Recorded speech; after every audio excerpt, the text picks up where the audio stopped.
Bonjour à tous la famille, c'est Chronique de l'Atlas. Franchement, quand ton championnat s'arrête à 10 journées de la fin, et que grâce à ça Marseille s'est qualifié en Champions League, alors qu'il y a plein d'autres équipes qui auraient rêvé d'être à leur place, que ce soit l'OL, Lille ou Monaco, normalement quand tu vas jouer cette Champions League, tu dois leur montrer que tu mérites de la jouer, et que tu as entièrement ta place dans cette compétition. Mais je vais être honnête avec vous, pour l'instant Marseille montre pas du tout qu'ils méritent de la jouer. Franchement, après leur défaite contre l'Olympiakos, ce match contre City c'est encore une vraie déception. Et je vais vous dire pourquoi dans cette vidéo, donc c'est parti.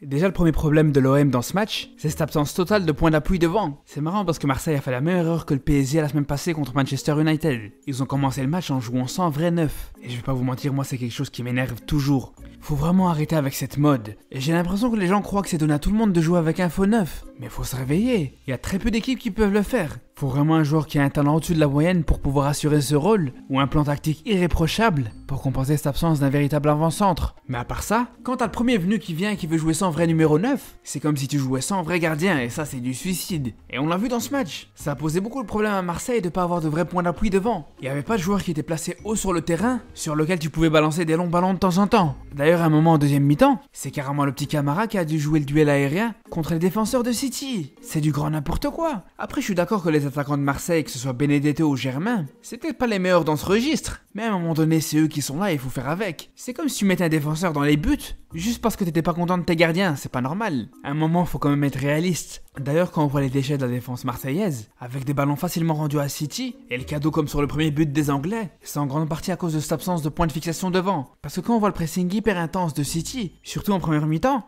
ben c'est sûr que ça aurait fait énormément plaisir à Marseille d'avoir un joueur devant sur qui balancer de temps en temps. C'est quelque chose qui peut que soulager ta défense. En plus offensivement aussi, cette absence de neuf elle a posé beaucoup de problèmes à Marseille. Parce que quand ils voulaient se projeter vers l'avant, on les sentait complètement perdus. Normalement des joueurs comme Thauvin ou Radonjic, quand ils ont le ballon, la première chose qu'ils font c'est d'essayer de trouver le numéro 9 pour essayer de s'appuyer sur lui en cherchant le 1-2 par exemple. Mais là c'était eux les numéros 9, donc qu'est-ce que tu veux qu'ils fassent? Ils avaient absolument aucun repère quand ils avaient le ballon. Après en plus d'avoir joué sans attaquant de pointe, le choix que je peux reprocher à Villas-Boas, c'est d'avoir aligné une défense à 3. Là aussi c'est complètement ridicule. Comment c'est possible de jouer un match à ce niveau-là avec un défenseur comme Balerdi? Ok, il a peut-être fait un bon match contre Lorient, mais dans ce match ça a été une catastrophe. Il a pas arrêté de se faire manger par Foden. Et on parle de Foden là. Je sais pas ça aurait été quoi s'il avait été face à Mahrez ou De Bruyne. Le mec il a pas gagné un duel contre un jeune espoir de 20 ans. Et je vous parle même pas de ses erreurs de relance. Mais c'est pas ça le pire. Mais c'est qu'en plus d'avoir été mauvais, il t'empêche d'avoir un attaquant ou un milieu de terrain en plus. Quand je pense qu'à sa place Marseille aurait pu jouer avec Benedetto ou Payet sur le terrain, je trouve que c'est du gâchis. Mais le plus gros souci de l'OM dans ce match, c'est le comportement de cette équipe.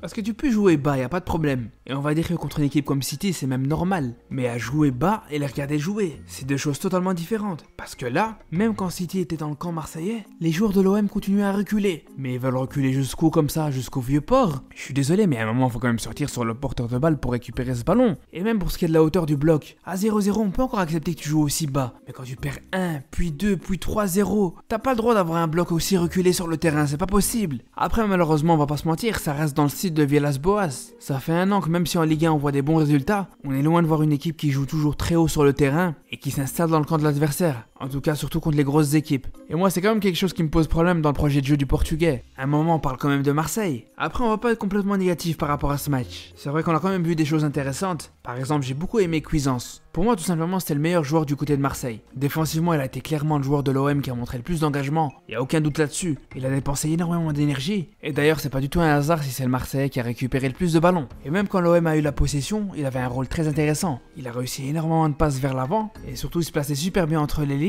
pour donner des solutions à ses coéquipiers. Et l'autre joueur que j'ai beaucoup aimé du côté de Marseille, c'est tout simplement Alvaro. Il a été clairement l'homme fort de cette défense. Et d'ailleurs, c'est tout simplement celui qui a réussi le plus de tacles et gagné le plus de duels. Donc, comme quoi les joueurs de Marseille ils montrent qu'ils peuvent être très solides. C'est pour ça que je trouve que ça sert à rien de jouer aussi bas et d'aligner 5 défenseurs. Et justement, je trouve que c'est vraiment ce qu'il faut à l'OM dans la suite de la compétition. S'ils veulent montrer plus de choses, je suis persuadé qu'ils doivent prendre plus de risques en jouant plus haut. Mais bon, on en reparlera par la suite. Donc n'hésitez pas à vous abonner et en attendant, je vous dis à très bientôt et surtout prenez soin de vous.